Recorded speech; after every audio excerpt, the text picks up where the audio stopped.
Diduga berkendara sambil bermain handphone, seorang pemotor tabrak seorang ibu rumah tangga yang sedang menyeberang jalan. Akibatnya pemotor dan korban mengalami luka-luka dan dilarikan ke rumah sakit. Seorang ibu rumah tangga yang hendak menyeberang di Jalan Ahmad Yani, Kelurahan Silaberanti, Kecamatan Seberang Ulu 1, Palembang ini nyaris tak sadarkan diri usai ditabrak oleh pengendara sepeda motor. Warga sekitar yang takut korban dilindas kendaraan lain langsung mengevakuasi korban ke pinggir jalan.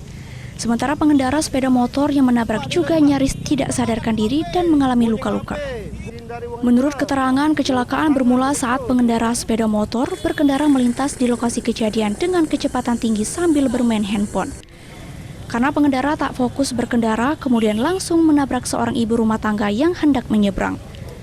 Keduanya kemudian dibawa warga ke Rumah Sakit Muhammadiyah Palembang untuk diobati. Ngapa tadi main HP? Apa kayak mana tadi itu? Ya. Pasangan dia main HP.